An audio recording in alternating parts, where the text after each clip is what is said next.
Bom dia. Mais uma vez, bom dia.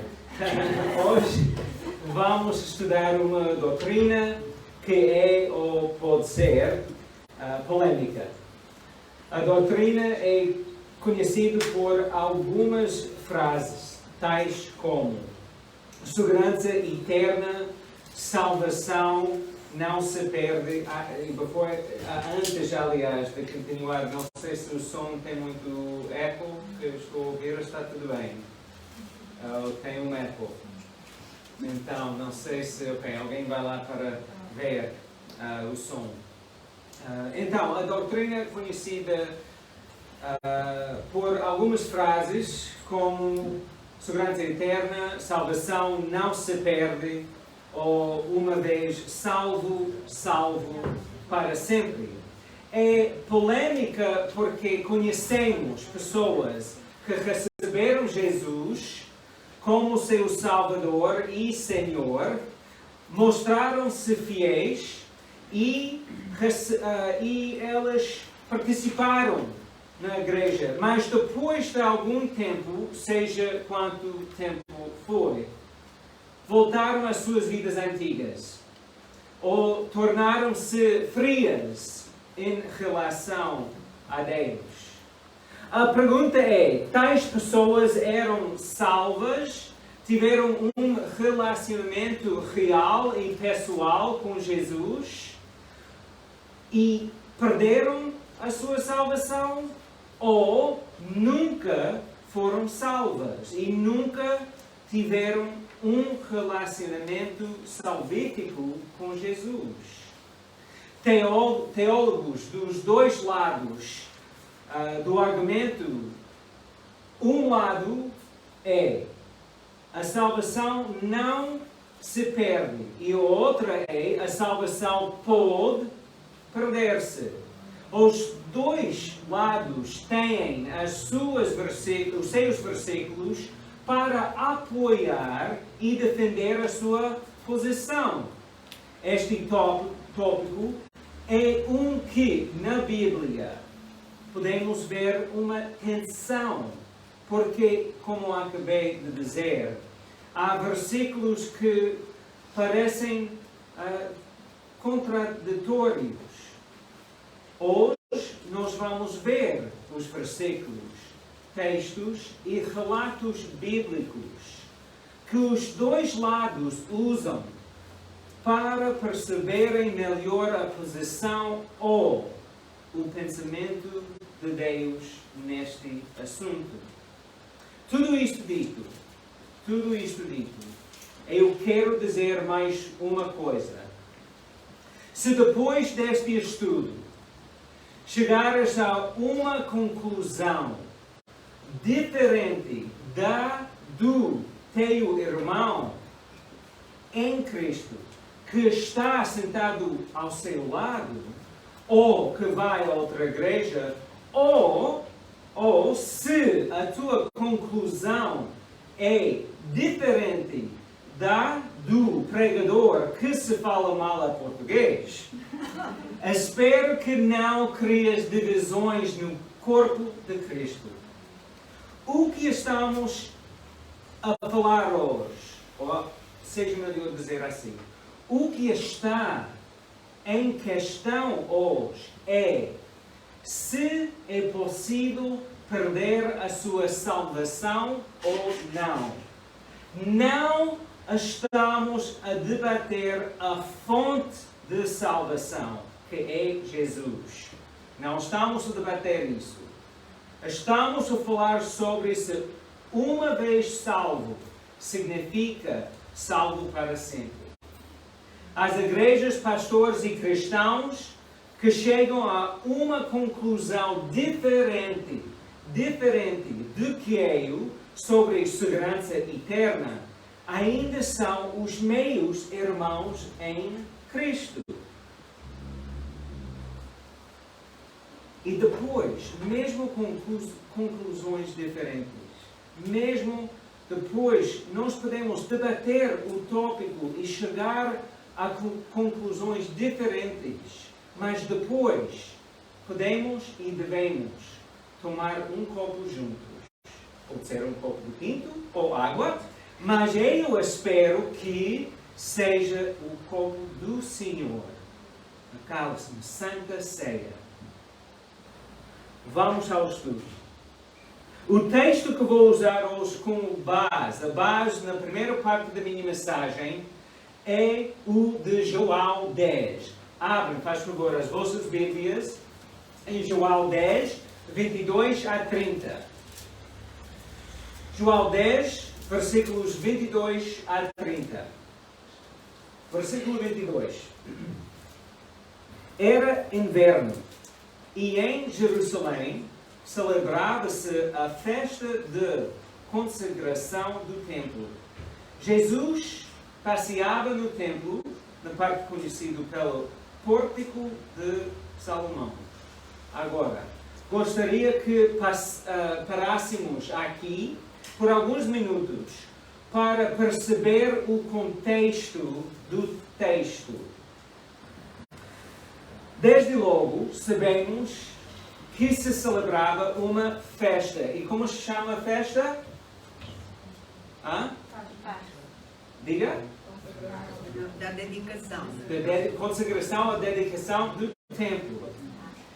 Era a festa de consagração do templo, que hoje é conhecido como Hanukkah e também como o Festival das Luzes. A festa é importante para os judeus e vamos ver porquê e vamos ver porquê que a festa foi instituída. Então, no ano 200 AC, antes de Cristo, okay? No ano 200 AC, e quando falamos sobre os anos antes do nascimento de Jesus, antes de Cristo, temos de lembrar que os anos são contados de maneira decrescente. Então, 10, 9, 8, 7, decrescente. É oposto à maneira que contamos os nossos anos, que é crescente. 1, 2, 3, 4. Então, ano 200 AC. Os judeus viviam como um povo autônomo na sua terra, Israel. Mas o território era controlado pelo rei de Síria. Israel manteve a sua autonomia. Os judeus pagavam impostos à Síria. Os impostos garantiam que o povo pudesse manter o seu estilo de vida e praticar a sua fé. Mas um novo rei chegou ao trono no ano 180 AC. Este rei, Antíoco IV, ele queria um império como era o Império Grego. Antíoco encontrou barreiras para a sua dominação completa. E uma barreira era o povo judeu, que era uma barreira porque não queria perder a sua autonomia. O modo mais prático para resolver a resistência dos judeus era impor de maneira firme a cultura de Grécia. O rei ordenou que todos aqueles que estavam sob o seu reino ou sob o seu domínio abandonassem a sua religião e os seus costumes. Isso não deu os resultados que o rei queria. Por quê? Porque, em sua maioria, os judeus mais ricos aderiam, eles começaram a praticar a cultura grega. E isso nós chamamos helenismo, mas os judeus mais pobres não praticaram isso. E Os mais ricos passaram a ser odiados e desprezados pelos judeus mais pobres. Mas o rei queria transformar Jerusalém em uma cidade grega. E, em 177 a.C., após da revolta dos judeus em Jerusalém, o rei ordenou a construção de um altar para Zeus. E isso foi erguido no templo de Deus em Jerusalém. Fizeram ali sacrifícios dos animais imundos e denegriram o templo de Deus verdadeiro. Mas os judeus não pararam de lutar contra essa abominação. E em 164, Judas Macabeu liderou um exército que conseguiu libertar Jerusalém. O templo foi purificado, dedicado de novo ao Senhor, e a rededicação levou 8 dias.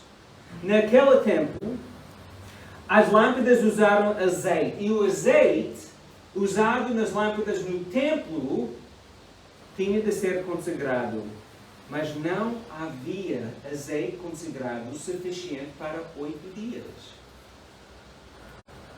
Somente tiveram azeite suficiente para um dia. Mas Deus fez um milagre. Ele fez um milagre. E o azeite que era para um dia durou 8 dias. Por isso, a festa de consagração do templo, que estamos a ler no nosso texto hoje, era isso.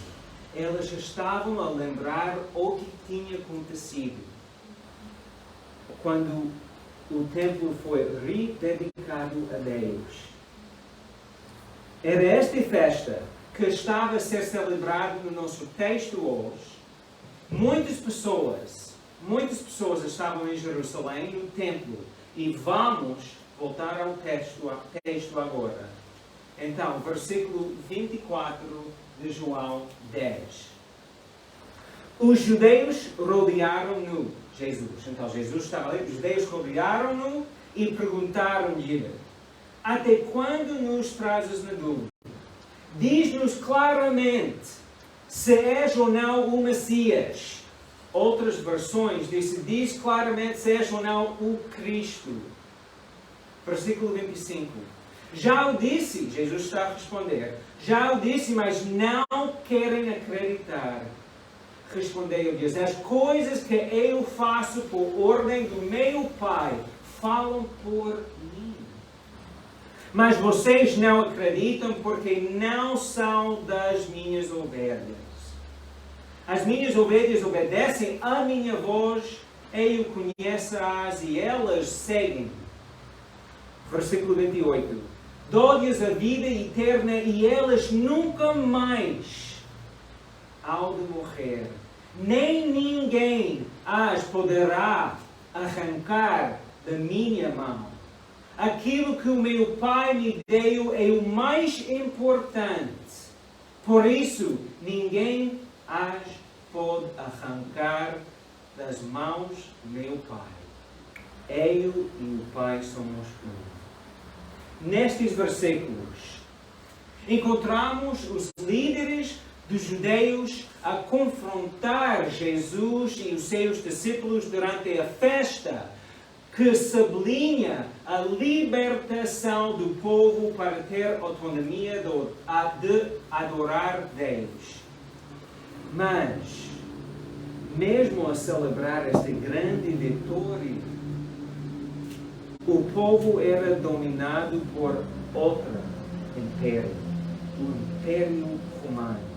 Os líderes religiosos perguntaram a Jesus, em versículo 24, se ele era o Messias, o Cristo prometido, o libertador de Israel, que, afinal, iria trazer uma libertação total. Mas segundo a resposta de Jesus, eles já tinham rejeitado a verdade que Jesus era e é o prometido por Deus para trazer libertação total. Veja versículos 25 a 27. Já disse, mas não querem acreditar. Respondeu-lhes: as coisas que eu faço por ordem do meu Pai falam por mim, mas vocês não acreditam porque não são das minhas ovelhas. As minhas ovelhas obedecem a minha voz, eu conheço-as e elas seguem-me. Os líderes tinham rejeitado Jesus. Pessoas que disseram que eram servos de Deus. Pessoas que eram pastores do rebanho de Deus. Rejeitaram Deus quando rejeitaram o seu Cristo. E agora chegamos aos versículos que podem ser polêmicos ou problemáticos para a teologia. Versículos 28 e 29. Eu vou ler de várias traduções. Primeiro, versículo 28. Dou-lhes a vida eterna e eles nunca mais hão de morrer, nem ninguém as poderá arrancar da minha mão. Aquilo que o meu Pai me deu é o mais importante. Por isso ninguém as pode arrancar das mãos do meu Pai. Quando falamos sobre segurança eterna, se a salvação pode perder-se ou não se perde, os versículos 28 e 29 são importantes para os que ensinam que a salvação não se perde. Estes versículos, na paráfrase de Bíblia, o livro, ajudam-nos a captar uma ideia importante. O livro está aqui também projetado. Dou-lhes a vida eterna e jamais perecerão. Ninguém as arrancará de mim, porque o meu Pai é quem mais deu, e sendo Ele mais poderoso do que ninguém as pode roubar. E a Bíblia, que é traduzida dos manuscritos bíblicos, mas usa uma linguagem muito simples. Versão fácil de ler. Os versículos são traduzidos na seguinte maneira. E é aqui. Eu lhes dou a vida eterna, e elas nunca morrerão. Ninguém poderá roubá-las da minha mão. Meu Pai, que me deu as ovelhas, é mais forte do que todos. Ninguém pode roubá-las da mão dele. A ideia importante é que Deus é mais forte do que todos e todas as coisas, e não deixa que ninguém tire os cristãos da sua mão. Palavras resumidas, Jesus luta pelos seus. Podemos ver a ideia similar em Romanos 8, versículo 38. Romanos 8, versículo 38. Está aqui projetado, mas também pode abrir e ver nas vossas Bíblias. Romanos 8, 38. Com efeito, eu tenho a certeza de que não há nada que nos possa separar do amor de Deus. Nem a morte, nem a vida. Nem os anjos, nem outras forças ou poderes espirituais. Nem no presente, nem no futuro. Nem nas forças do alto, nem nas do abismo. Não há nada, nem ninguém que nos possa separar do amor de Deus que nos deu a conhecer o nosso Senhor Jesus Cristo. Deus faz tudo para fortalecer os seus. Nada pode os separar do amor de Deus. Sabemos que isso faz parte do caráter de Deus. Fazer tudo para ter um relacionamento com cada pessoa faz parte do caráter de Deus. Sabemos que Deus fez e faz tudo para ganhar os nossos corações. João 3, versículo 16. Deus amou de tal modo o mundo que entregou o seu Filho único, para que todo o que nele crer não se perca, mas tenha vida eterna. João 16, versículos 7 a 9. Mas fiquem a saber que para o vosso bem é melhor que eu vá. Se eu não for, o defensor não virá até vós. Mas se eu for, eu vou enviarei. Quando ele chegar, há de convencer as pessoas do mundo sobre 3 coisas: que cometeram pecado, que há uma justiça e que há um julgamento. Deus deu de si mesmo para salvar o mundo. E deu de si mesmo mais uma vez, enviando o seu Espírito Santo para convencer o mundo e defender e ajudar os seus seguidores. Se Deus não reservou nada, não reteve nada de si próprio para criar, oferecer e abrir um relacionamento salvífico à humanidade, podemos confiar que Deus faz e fará tudo para manter os seus na sua mão. Com certeza, podemos ter confiança em que quando recebemos Jesus como nosso Salvador, estamos seguros e salvos. Jesus luta pelos seus. Mas se eu parasse a minha mensagem aqui, seria um erro. Tenho de apresentar o ensinamento total que encontramos na Bíblia. Para a segunda parte da minha mensagem, vou usar como base João 16 e Atos 8. Vamos ouvir outros ensinamentos de Jesus. Abram, por favor, as vossas Bíblias em João 15. João 15, versículos 1 a 7. Versículo 1, João 15. Eu sou a videira verdadeira, e o meu Pai é quem trata da vinha. Ele corta todos os ramos que em mim não dão fruto, e limpa os que dão fruto, para que deem ainda mais. Versículo 3. Vocês estão limpos pelo ensino que eu vos deixei. Permaneçam em mim, e eu permaneço em vós. O ramo não pode dar fruto por si só, se não estiver unido à videira. Por isso, não podem dar fruto, se não estiverem unidos a mim. Eu sou a videira, e vós os ramos. Aquele que estiver unido comigo dá muito fruto, para sem mim nada podem fazer. Versículo 6.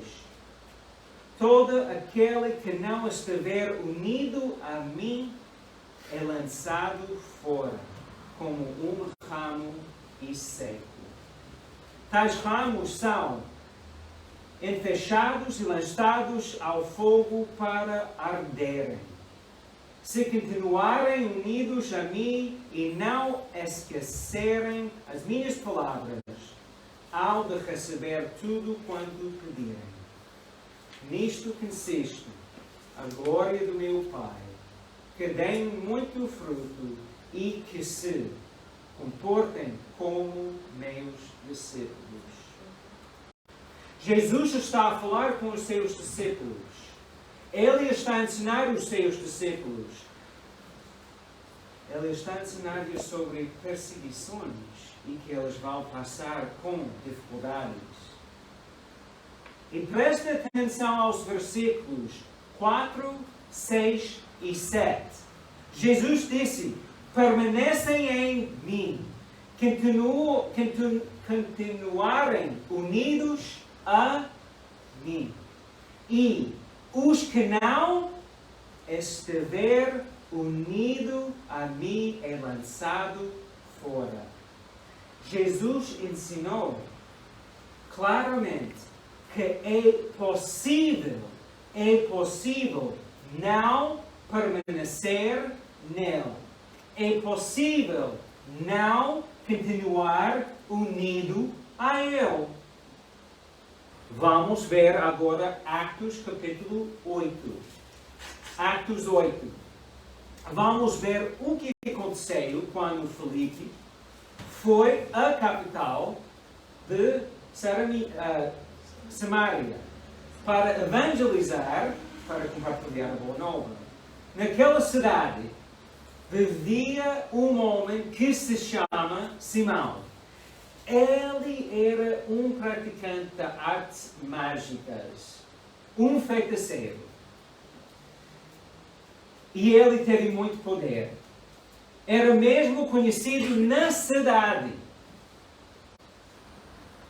Os samaritanos diziam que ele era uma pessoa extraordinária. Ele teve tanto poder de Satanás que as pessoas diziam que também era o poder de Deus. As pessoas chamavam Simão o grande poder. Agora, veja versículos 11 a 13 de Atos 8. Prestava-me muito atenção, porque durante muito tempo ele causou-lhes admiração com as suas artes mágicas. Mas quando Filipe lhes pregou a boa nova acerca do reino de Deus e de Jesus Cristo, eles creram, de tanto homens como mulheres receberam o batismo. Versículo 13. Até o próprio Simão se tornou crente e recebeu o batismo, passando a andar com Filipe. E ao ver os sinais milagrosos e as grandes maravilhas que se faziam, ficava muito admirado. Nesta parte do nosso texto, versículo 13, quero ler numa outra versão, Almeida Revista Corrigida, versículo 13. E creio até o próprio Simão, e sendo batizado, ficou de contínuo com Filipe. O próprio Filipe não duvidou da fé de Simão. Ele era contado entre os crentes. Ao ouvir que os samaritanos receberam a boa nova e tornaram-se crentes, os apóstolos mandaram para Samaria João e Pedro. João e Pedro foram para lá e temos de lembrar que Jesus deu aos apóstolos a autoridade e o poder de orar e impor as suas mãos para dar o Espírito Santo, ou um dom do Espírito Santo, que era uma coisa especial e diferente de que o que as pessoas receberam o batismo. Agora vamos para o versículo 18. Atos 8, versículo 18. Ao ver que as pessoas receberam o Espírito Santo, quando os apóstolos punham as mãos sobre elas, Simão ofereceu-lhes dinheiro. Deem-me também, a mim, esse poder, para que quando eu impuser as minhas mãos sobre alguém, essa pessoa receba o Espírito Santo. Versículo 20. Pedro respondeu: vá-te com o teu dinheiro para a perdição. Julgas que podes comprar com dinheiro os dons de Deus? Tu não tens direito de participar no nosso trabalho, porque o teu coração não é reto para com Deus. Arrepende-te do mal que fizeste e pede a Deus que te perdoa esses maus propósitos.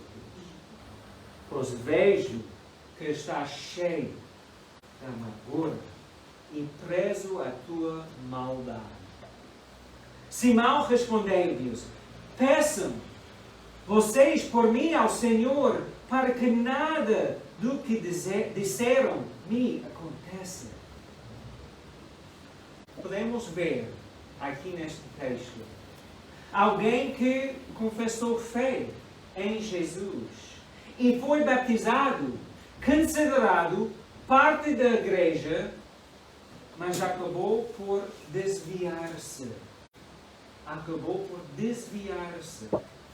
Veja também 1 Timóteo, capítulo 1, versículos 18 a 20. 1 Timóteo, capítulo 1, versículos 18 a 20. Meu filho, Timóteo, quero deixar-te esta recomendação, que está de acordo com as palavras inspiradas por Deus que te foram comunicadas. Apoia-te nelas e continua a lutar como Deus quer, com fé e retidão de consciência. Alguns deixaram de a seguir e naufragaram na fé. Himeneu e Alexandre pertencem ao número desses. Já os entreguei ao poder de Satanás, para que aprendam a não blasfemar contra Deus. O que diz aqui no fim do versículo 18? Alguns deixaram de a seguir e... diga? Naufragaram na fé. Mais uma vez, vimos um aviso. Alguns deixaram de seguir Jesus e naufragaram na fé. A mesma ideia que uma pessoa pode deixar a fé pode ser lida em Hebreus 6, versículos 4 a 6. Hebreus 6, versículos 4 a 6.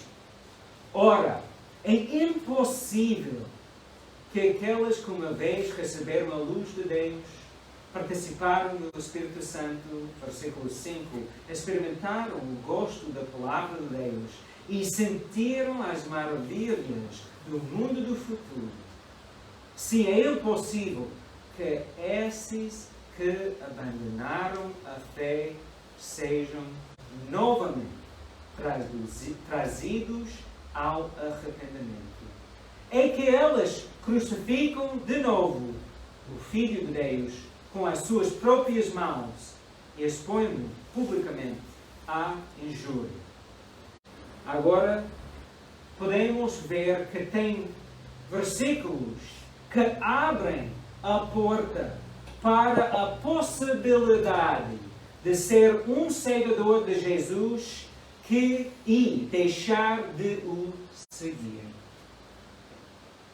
Para o nosso estudo hoje, para esta mensagem, apresentei vários textos e versículos que pessoas usam para defender a sua posição e crença sobre se a salvação perde-se ou não se perde.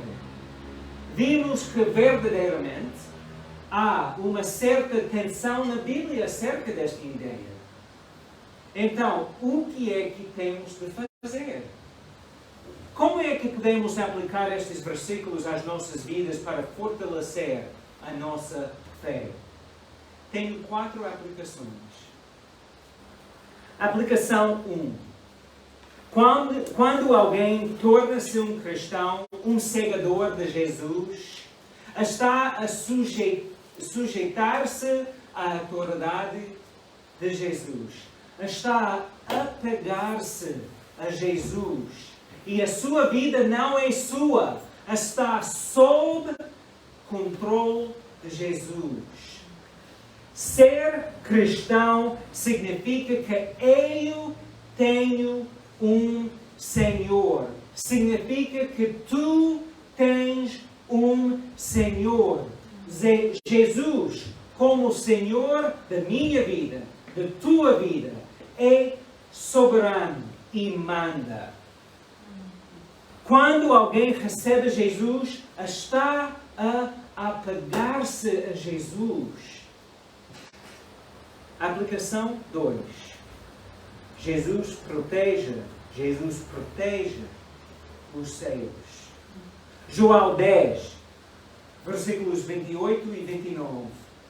Eu lhes dou a vida eterna e elas nunca morrerão.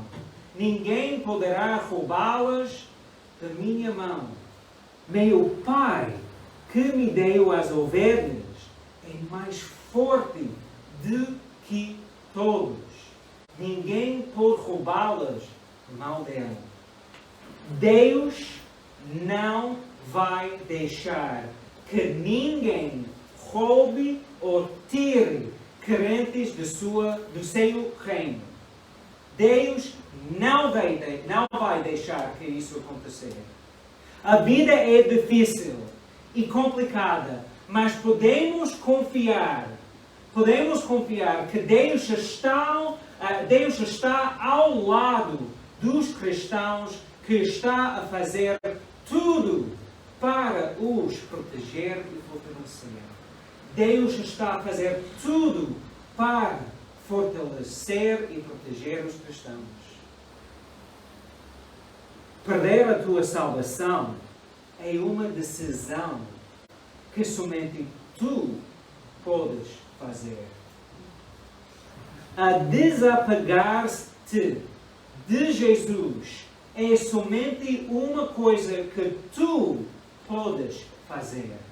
Nada neste mundo pode tirar-te da mão de Jesus.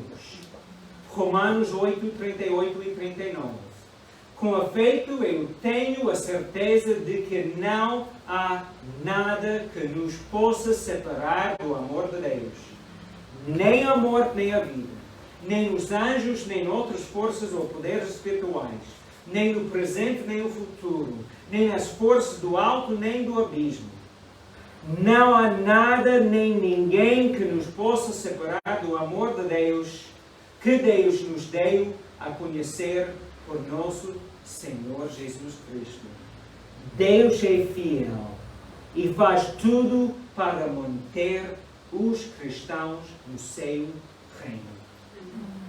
Mas perder a tua salvação é uma decisão que tu podes fazer e somente tu podes fazer. Aplicação 3. Temos de levar a sério os versículos que são avisos sobre a possibilidade de abandonar Jesus, de se desapegar de Jesus.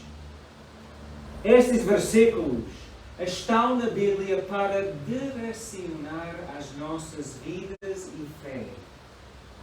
Não para criar um debate entre teólogos ou entre irmãos em Cristo, temos de levar a sério os versículos que são avisos sobre a possibilidade de abandonar Jesus. Isso é muito importante. Eu não estou a dizer também que isso acontece um dia para o outro.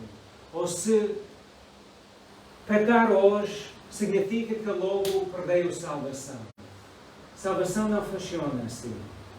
Mas é possível a dizer, chega, não quero mais. Eu não quero Jesus mais. Isso é possível. E nós temos de levar a sério estes versículos. E a quarta aplicação é Hebreus 12, 2. Tenhamos os olhos postos em Jesus. De quem a nossa fé depende inteiramente. Na minha experiência, quando baixamos os nossos olhos de Jesus, entramos em perigo. Eu quero falar sobre duas pessoas que conheci. É uma coisa rápida, mas quero falar sobre duas pessoas que conheci. Eu não estou a falar sobre ninguém que vive em Portugal. Não estou a falar sobre ninguém que vive em Portugal. Porque eu não estou a fazer isso. Ninguém pode dizer, mas ele está a falar sobre Maria. Ele está a falar sobre João. Não estou, não. Estas duas pessoas não vivem em Portugal. A primeira pessoa era cristã. Estudou teologia. Era membro ativo na sua igreja. Até teve o desejo de se tornar pastor. Mas através dos anos, ela começou a concentrar-se na teologia certa e doutrina certa. E vocês sabem que penso que temos de ser biblicamente corretos. Não estou a dizer que temos de aceitar tudo, acreditar em tudo, não. Temos de ter doutrina, teologia que concorda com a Bíblia. Eu não estou a dizer que temos de aceitar tudo. Mas esta pessoa, ela procurava a doutrina, o credo, a teologia e os hinos certíssimos. Saiu da sua igreja porque cantavam hinos que não gostou. O pastor tinha algumas interpretações que não alinharam com as suas ideias. Foi para uma igreja nova e depois saiu para outra em busca de algo que alinhava com os seus pensamentos, que era 100% correto com os seus, ou nos seus olhos. Infelizmente, ela perdeu Jesus no meio de tudo aquilo. Nunca encontrou um pastor com quem concordou 100%, nem numa igreja que sempre cantava hinos certos. Hoje é um ateu que desrespeita os cristãos e nega Jesus. A segunda pessoa era um missionário. Ele queria levar o Evangelho para os pobres e não evangelizados. Queria não somente ajudá-los espiritualmente, mas também fisicamente. E sabemos que a ação social é muito importante e os cristãos têm de fazer ação social. Mas este missionário, através dos anos, ele começou a focar-se cada vez mais na ação social e cada vez menos na proclamação do Evangelho de Boa Nova. No fim, acabou por perder Jesus no meio da sua concentração na ação social e não viu a importância de Jesus na transformação de uma vida. Hoje é uma pessoa que perdeu a sua família e vive uma vida mundana, sem fé. Digo tudo isto porque quando tiramos os nossos olhos em Jesus e começamos a buscar coisas que até podem ser boas, mas menos importante do que Jesus, começamos e corremos o grande risco de perder Jesus no meio das boas coisas e ao final perder a nossa fé e a nossa salvação. Aplicação 1. Ser cristão significa que temos um Senhor que manda. Aplicação 2. Jesus protege os céus. Aplicação 3. Temos de levar ao sério os versículos que são avisos sobre a possibilidade de abandonar Jesus. E 4. Os nossos olhos têm de ficar postos em Jesus. Têm de ficar postos em Jesus. Não podemos baixar os nossos olhos. Porque nós não queremos acabar como a igreja de Éfeso acabou. Veja Apocalipse 2, 4 a 5. Jesus está a falar, mas tenho uma coisa contra ti, é que já não tens amor como no princípio. Lembra-te, pois, de que alturas te deixaste cair. Arrepende-te e vive como vivias no princípio. De contrário, se não te arrependeres, virei-te contigo e há de retirar o teu castigado do seu lugar. Quando tiramos os nossos olhos de Jesus, estamos a esquecer o nosso primeiro amor, o amor mais importante, que é Jesus. E nós temos de confiar em Jesus. Se ainda não tem um relacionamento com Jesus, entre em contato conosco. Fale comigo, ou Roberto, ou Tatiana, ou a liderança da igreja. E nós podemos ajudar-te a começar a andar com Jesus. Vamos orar. Deus Pai, proteja-nos. Guia-nos. Obrigado, Pai, que Tu lutas por nós. Não vai deixar-nos sair da Tua mão facilmente ou rapidamente. Renova-nos, Pai. Em nome de Jesus. Amém. Espero que tenham uma boa semana.